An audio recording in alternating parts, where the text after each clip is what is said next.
আমার সহকর্মী সম্মানীয় সাংসদ পার্থ ভৌমিক এবং আমি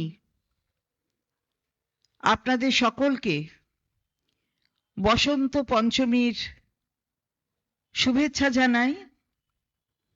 বাগদেবীর আরাধনায় আজকে সারা বাংলায় মানুষ মেতে আছেন। ঘরে ঘরে বাগদেবীর পুজো হচ্ছে এবং বসন্ত পঞ্চমী বলতে গিয়ে এই কবির কথাও মনে হয়। তিনি বলেছিলেন বসন্ত জাগ্রত দ্বারে। এর সাথে সাথেই আজকে নেতাজি সুভাষচন্দ্র বসু তার জন্মদিন 23শে জানুয়ারি। এমন একজন মানুষ 1897 সালে জন্মেছেন, কিন্তু তার অবদান স্বাধীনতা সংগ্রামে মানুষ কখনো ভোলেন না, ভুলবেন না। একটি ধ্বনি তুলেছিলেন, জয় হিন্দ। সেই ধ্বনি আজও আমাদের দেশের কোনায় কোনায় প্রত্যেকটি প্রদেশের মানুষ সেই ধ্বনি দেন। আমাদের গর্ব। আজকের দিনে তাকে শ্রদ্ধা জানাই। তাকে যখন শ্রদ্ধা জানাচ্ছি এবং বসন্ত পঞ্চমীর কথাও বলছি, এ কোন বসন্ত? এটা আমরা জিজ্ঞাসা করছি। এত অন্ধকারে আচ্ছন্ন বসন্ত, এ কি কেউ কোনোদিন ভেবেছিল? দেশের রাজধানীতে একটি ছোট শিশু, বয়স 11, নিজের জীবিকা অর্জন করার জন্য ট্রাফিক সিগন্যালে গোলাপ ফুল বেচে। ও নিজেই তো একটা গোলাপ ফুল বেচছে জীবিকা অর্জন করার জন্য। খাবার চাই, বাঁচতে চাই। ঠিক সেই সময় প্রলুব্ধ করা, ধরে নিয়ে যাওয়া, ধর্ষণ করা একটা ছোট শিশু 11 বছরের। কোথায় হচ্ছে? আমাদের রাষ্ট্রের রাজধানীতে। রাজধানীটা কেমন হয়ে গেল? নির্ভয়া থেকে আমরা দেখে আসছি যে কিরকম অবস্থা সেখানে। এটা একটা রাষ্ট্রের রাজধানী নাকি এই অত্যাচার ধর্ষণের রাজধানী? আমরা এই প্রশ্ন করতে চাই। কারা আছেন দিল্লিতে? শাসন ক্ষমতায় কারা? ভারতীয় জনতা পার্টি। পুলিশের এখতিয়ার কাদের? ভারতীয় জনতা পার্টি। তার কারণ হচ্ছে রাজধানীর পুলিশ নিয়ন্ত্রণ করে কে? কেন্দ্রীয় সরকার। তাহলে এই ঘটনা ঘটলো কই? কারোর মুখে কিছু শুনলাম না তো,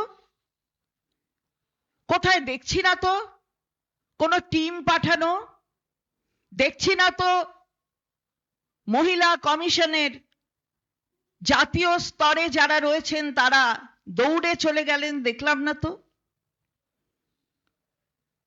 মেয়েটি কি কোনো বিচার পাবার যোগ্যতা রাখে না? এই বাচ্চাটি, আমরা জিজ্ঞাসা করতে চাই। বারে বারে বলেন তো পরিবর্তন চাই, পরিবর্তন চাই। কিসের পরিবর্তন? বাংলায় আসেন যখন, তখন পরিবর্তন চাই। আসলে পরিবর্তন চাই আপনাদের মানসিকতার। আপনাদের এই যে শুধুমাত্র ব্যবহার করা মানুষকে নিজেদের ক্ষুদ্র স্বার্থ চরিতার্থ করতে, তার পরিবর্তন চাই। পরিবর্তন চাই। বাংলায় আসলেই অনেক রকম কথা। কি বলছে? নথি কি বলে? আমরা বলি না, নথি বলছে যে আজকে একেবারে ধর্ষণের স্বর্গরাজ্য হয়ে গেছে আমাদের রাজধানী। তার সাথে সাথে যেটা হয়েছে, শুধুমাত্র রাজধানীতেই তো সীমিত নয়। কেন্দ্র যে শাসিত হচ্ছে যে দলের দ্বারা, সেই দল যেখানে যেখানে শাসন করছে সেদিকে একটু তাকিয়ে দেখতে হবে 2022-এর একটি রিপোর্ট, আমাদের নয়, মোটেই নয়, এনসিআরবি রিপোর্ট। কি বলছে এনসিআরবি রিপোর্ট বলছে কলকাতায় সবচেয়ে lowest crime record. Safest city যদি বলতে হয় তাহলে কলকাতাকে বলতে হবে। আর তার সাথে সাথে আমরা যদি দেখি যে সবচেয়ে বেশি কোথায় কেস রেজিস্টার্ড হয়েছে, সবচেয়ে বৃহৎ রাজ্য উত্তরপ্রদেশ। উফ, কি ভালো জানো সেই রাজ্য, সেখানে রেজিস্টার্ড হয়েছে 65,743টি কেস। পেছনে পেছনে আসছে কি মহারাষ্ট্রে কত, 45,331টি। তাহলে হলোটা কি? ভারতীয় জনতা পার্টি শাসিত রাজ্যগুলোয় এই ধরনের ক্রাইম রেকর্ড বলছে মহিলাদের উপর অত্যাচারের মামলা।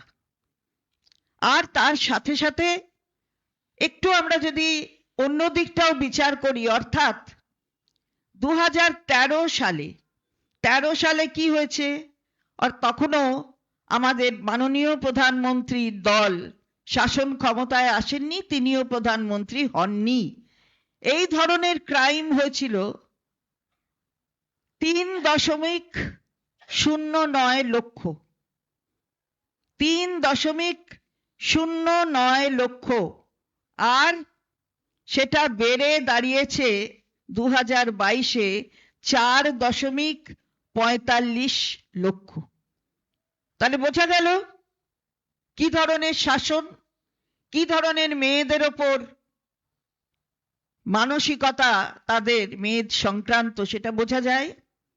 আবার কবে হলো ঘটনাটা? যেদিন বর্ষপূর্তি বেটি বাঁচাও, বাপস রে বাপস, কত টুইট, কত কিছু, বেটি বাঁচাও। বাঁচাতে চান?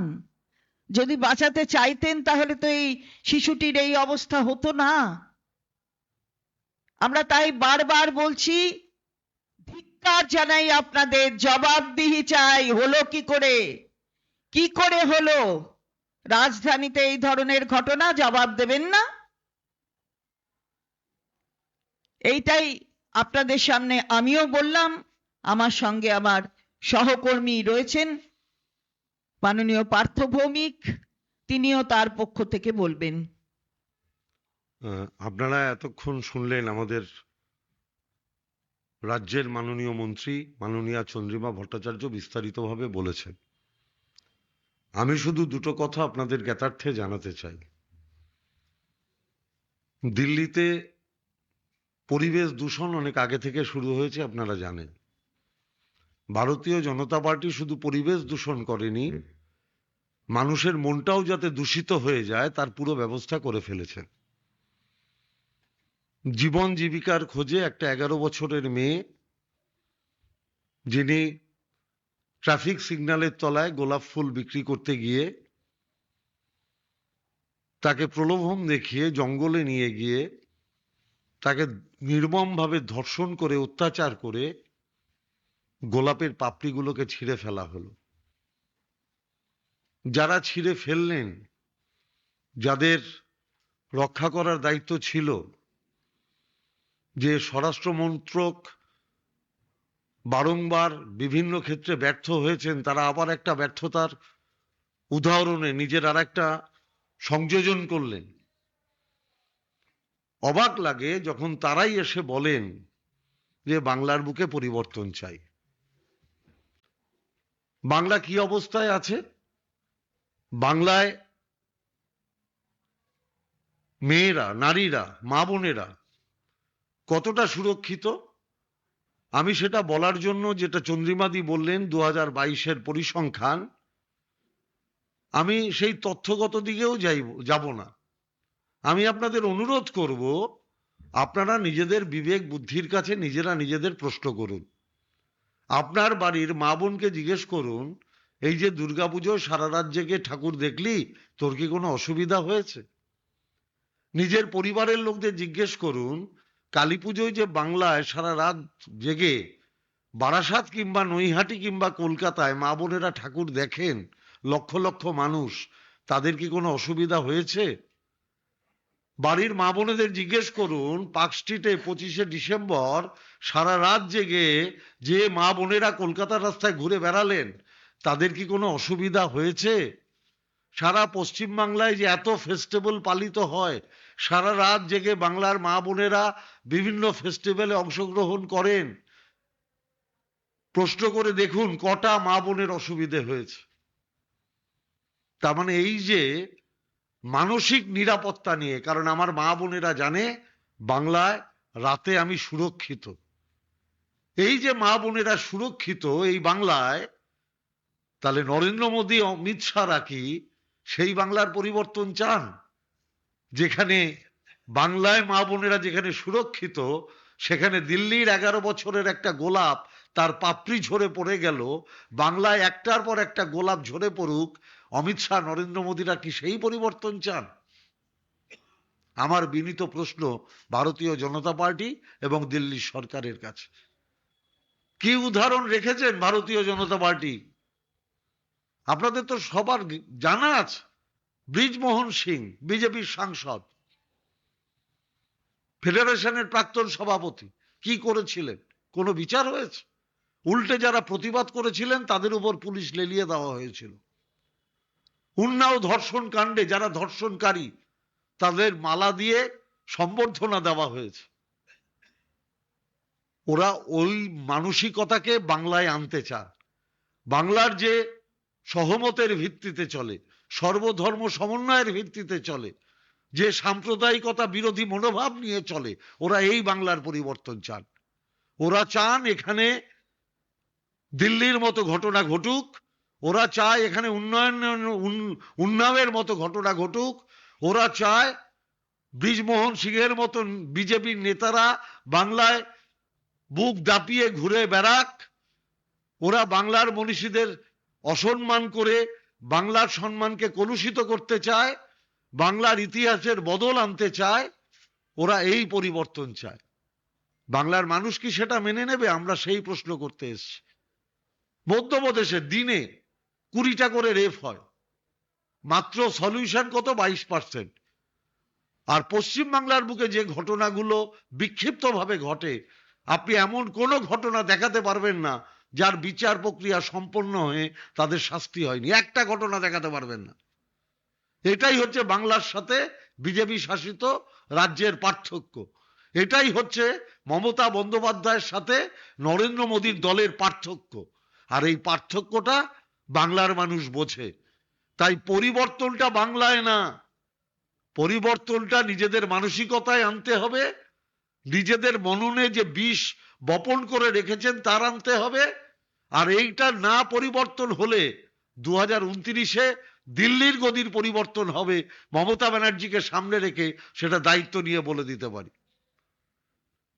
আমি আশা করব যে বাংলায় একটা পান থেকে চুন খসলে যেরকম ভাবে সংবাদ মাধ্যম রে রে রে রে করে 24 ঘন্টা দেখাতে থাকেন, জাতীয় চ্যানেলগুলো দেখাতে থাকেন, বাংলার বুকে যারা এই নির্ভীক সাংবাদিক আছেন, সাংবাদিকতা করেন সাহসের সাথে, সততার সাথে, তারাও এই ঘটনাগুলো দেখাবেন, এই ঘটনাগুলো মানুষের জনসমক্ষে আনবেন। আপনাদেরও প্রশ্ন করা উচিত, কেন ভারতের প্রধানমন্ত্রী কিংবা স্বরাষ্ট্রমন্ত্রী কিংবা বিজেপির কোনো নেতা এইটি নিয়ে একটা শব্দ উচ্চারণ করলেন না? আপনাদেরই প্রশ্ন করা উচিত, কেন জাতীয় মহিলা কমিশন তদন্তে গেলেন না? আপনাদেরই প্রশ্ন করা উচিত, এইটার জন্য কি কোনো প্রতিনিধি দল পাঠানো হয়েছে? এই প্রশ্নটা তো আপনাদের দায়িত্বের মধ্যেও পড়ে। আমরা বিনীতভাবে এই কথাগুলো আপনাদের সামনে উপস্থাপিত করতে চেয়েছি। আর শুধুমাত্র মধ্যপ্রদেশ 20টি ঘটনা ঘটছে একদিনে তাই নয়, উড়িষ্যায় 10 দিনে 5টি ধর্ষণের ঘটনা, তাহলে কি হলো?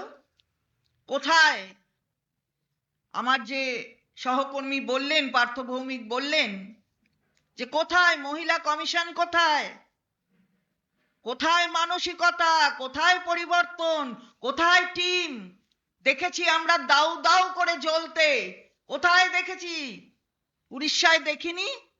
তার ফাইনাল রেজাল্টটা এখন কি জেনেছি কি এখনো অবধি? সংবাদ মাধ্যমের কাছে প্রকাশ পেয়েছে? কেউ গেছে, কোথাও গেছে?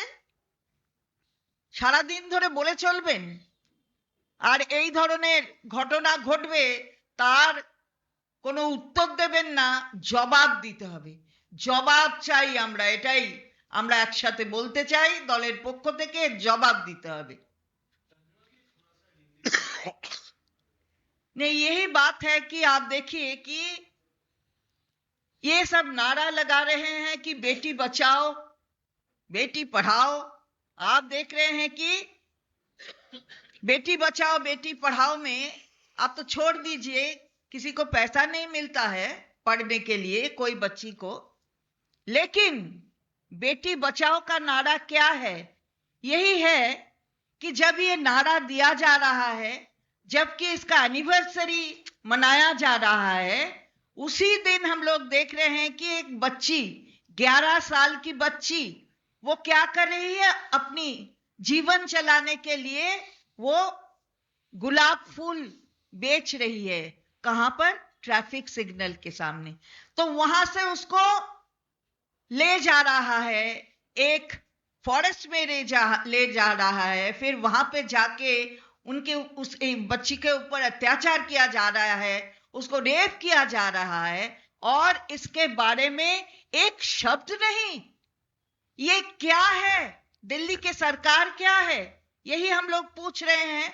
दिल्ली के सरकार, वहां के पुलिस, ये किसके अंडर है? ये तो सेंट्रल गवर्नमेंट के अंडर है।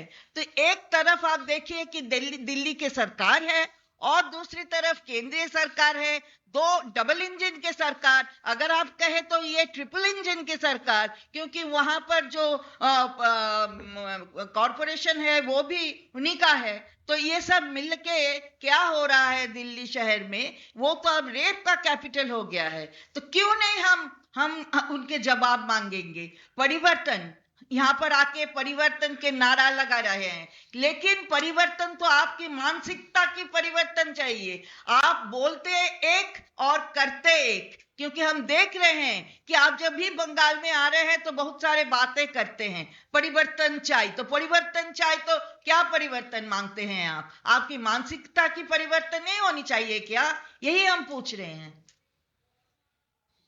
आप जाइए मध्य प्रदेश में, आप जाइए ओडिशा में, कौन वहां पर राज्य कर रहा है? तो वहां पर हर एक दिन मध्य प्रदेश में 20 रेप की घटना घटती है। आप ओडिशा में जाइए, वहां पर देखिए कि 10 दिन में 5 रेप की घटना हुई है। कहीं पर हम लोग तो वो नेशनल कमीशन फॉर वुमेन की किसी टीम को जाने नहीं देखे हैं। कहीं पर हम लोग बीजेपी की कोई नेता नेत्री को बोलने के हम सुने नहीं, वो बोल रहे हैं इसके विषय में। तो ये क्या हो रहा है? यही हम बोलते हैं कि ये क्या धर्षण के कैपिटल हो गया है क्या दिल्ली? दीदी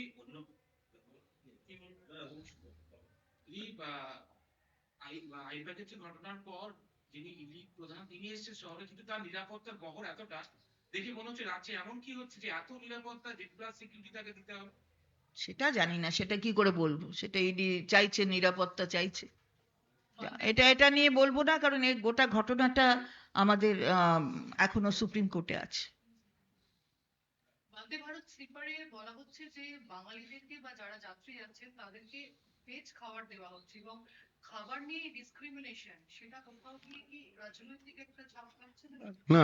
এটা তো আমরা বারবারই বলছি, বিজেপি, এটা তো আমরা বারবারই বলছি, বিজেপি শাসিত রাজ্যে বিজেপি ঠিক করে দেয় আপনি কি পরবেন, আপনি কি খাবেন, আপনার আচার মানে আপনার সারাদিনের ব্যবহারিক জীবন কি হবে, আপনি কিভাবে স্ত্রীর সাথে কথা বলবেন, আপনি কোন মন্দিরে ঢুকতে পারবেন কোন মন্দিরে ঢুকতে পারবেন না সব বিজেপি ঠিক করে দেবে। বাংলার মানুষ এটা সম্পর্কে তাদের ওয়াকিবহাল থাকা দরকার। আজকে আপনি বন্দে ভারতে যেটা দেখছেন, সারা ভারতবর্ষে যেখানে যেখানে বিজেপি শাসিত রাজ্য আছে সেখানেই একই ঘটনা ঘটবে, একই ঘটনা ঘটছে। এরা যদি কোনোদিন বাংলায় এদের পা শক্তভাবে রাখতে পারে তাহলে আপনার মাছ মাংস ডিম সব খাওয়া বন্ধ। আপনাকে ওরকম ভাবে থাকতে হবে। ওরা মধ্যযুগীয় যে হিন্দু সভ্যতা, ওরা সেই হিন্দুত্বটাকে সারা ভারতবর্ষের মধ্যে ইমপ্লিমেন্ট করতে চাইছে। এবং দেখুন এতে যদি এখনই এদের প্রবল প্রতিরোধ বাংলা থেকে হচ্ছে এবং মমতা ব্যানার্জি এটায় সবার সমর্থন নিয়ে সাকসেসফুল হয়েই এই মধ্যযুগীয় বর্বরতাকে আটকাতে পারবে। নইলে এরা মধ্যযুগীয় বর্বরের মতো কাজ করছে। যেরকম ভাবে সেই সময় সতীদাহ প্রথা হতো, বিধবা মেয়েদের ঘরের বাইরে বেরোনোর অনুমতি ছিল না, তাদের পড়াশোনা করার অধিকার ছিল না, তাদের কোনো মাছ মাংস ডিম খাওয়ার অধিকার ছিল না, তা ব্রাহ্মণ্যবাদ তারাই ঠিক করে দিতেন কি হবে কি হবে না।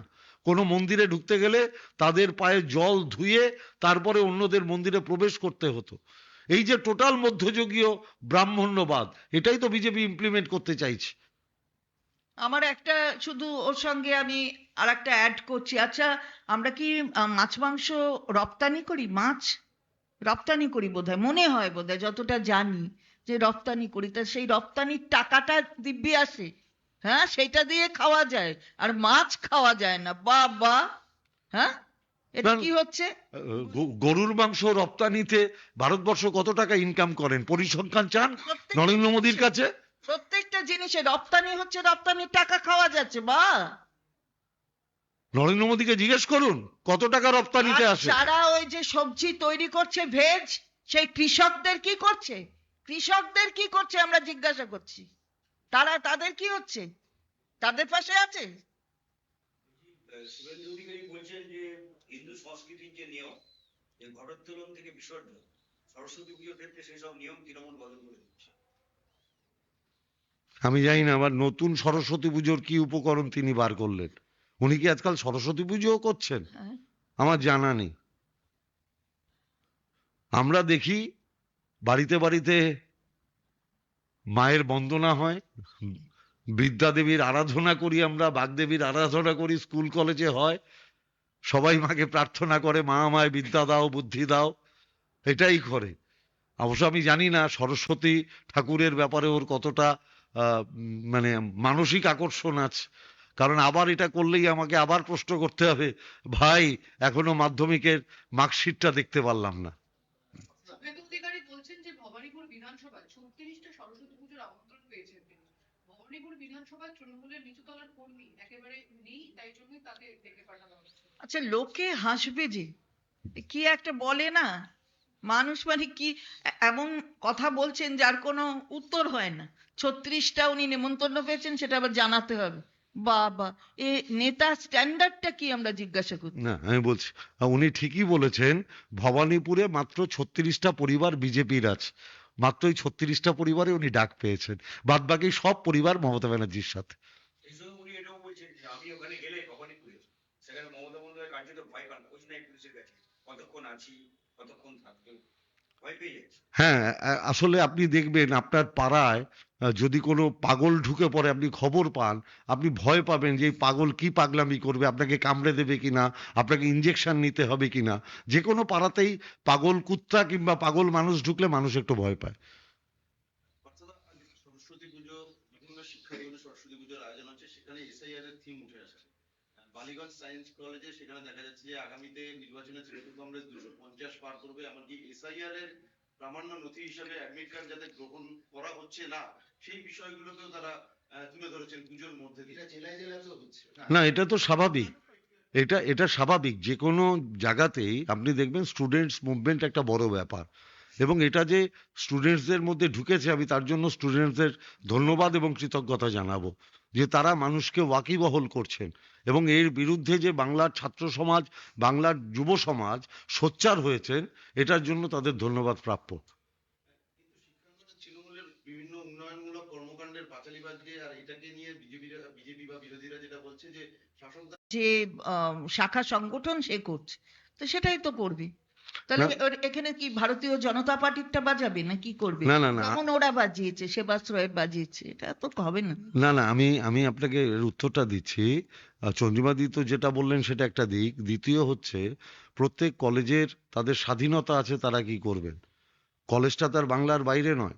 সেই কলেজের যদি মনে হয় যে যে উন্নয়ন বাংলার বুকে হয়েছে তার একটা প্রতিফলন ছাত্রছাত্রীদের মধ্যে থাকা উচিত, তাদের জানা উচিত, তাহলে তারা তো খুব একটা ভুল করেছেন বলে আমার মনে হয় না। একটা বাংলায় আপনি বসবাস করবেন, আপনি জানবেন না যে বাংলার সরকার ডেভেলপমেন্টের জন্য কোন কোন প্রকল্প এনেছেন, কার কার সেই সুযোগ সুবিধাটা পাওয়া উচিত, কে কোন পদ্ধতিতে সেই সুযোগ সুবিধাটা পেতে পারেন, এটা জানানোও তো একটা শিক্ষা দপ্তরের, শিক্ষা প্রতিষ্ঠানের কাজ বলে আমি ব্যক্তিগতভাবে মনে করি। লাস্ট প্রশ্ন, যে বিপ্লব দেব তিনি একটা বাঙালির সভা থেকে বলছেন যে রাজ্যের কোনো কন্যা সন্তানের নাম মমতা রাখবেন না, আর মমতা বন্দ্যোপাধ্যায়ের মধ্যে কোনো মমত্ব নেই। এটা একটা সময় উনি জানেন না যে মোস্ট প্রবাবলি লক্ষণ শেঠ বোধহয় একবার বলেছিলেন অনেক সিপিএম এর আমলে। তার কি পরিণতি হয়েছে সেটা বাংলার মানুষ জানে। আর বিপ্লব দেবকে তো ত্রিপুরার মানুষই তাড়িয়ে দিয়েছে, বলেছে যে এরকম একটা অপদার্থ মুখ্যমন্ত্রীর পদে থাকা উচিত না, যে নিজে পরিত্যক্ত। সেই পরিত্যক্ত মানুষ কার সম্পর্কে কি বলল, আমার মনে হয় না সেটাকে খুব একটা গুরুত্ব দেওয়ার ব্যাপার আছে। বিপ্লব করতে পারেননি ওখানে, উনিও কিছু বিপ্লব তো ওখানে করতে পারেননি। ওখানে বোধহয় কেউ বিপ্লব নাম রাখছে না কোনো ছেলে। নেতাজি সুভাষচন্দ্র বসুর জন্মদিবস উপলক্ষে আজকে শ্যামাপ্রসাদ মুখোপাধ্যায়ের বাড়ি থেকে নেতাজি ভবন পর্যন্ত শুভেন্দু অধিকারী তিনি প্রভাত ফেরি করেছেন। আর সেখানে দেখা গেল একেবারে চিকিৎসক রজত শুভ্র ব্যানার্জিকে পা মেলাতে, বা তিনিও কিন্তু সেই পদযাত্রায় সামিল হলেন। না, সেটা হতেই পারে, যে কোনো মানুষের গণতান্ত্রিক অধিকার আছে। কিন্তু আমি নিশ্চিত এটা রজত শুভ্রবাবু জানেন, নেতাজি সুভাষচন্দ্র বসুর সবচেয়ে যিনি কট্টর বিরোধী ছিলেন তার নাম শ্যামাপ্রসাদ মুখার্জি।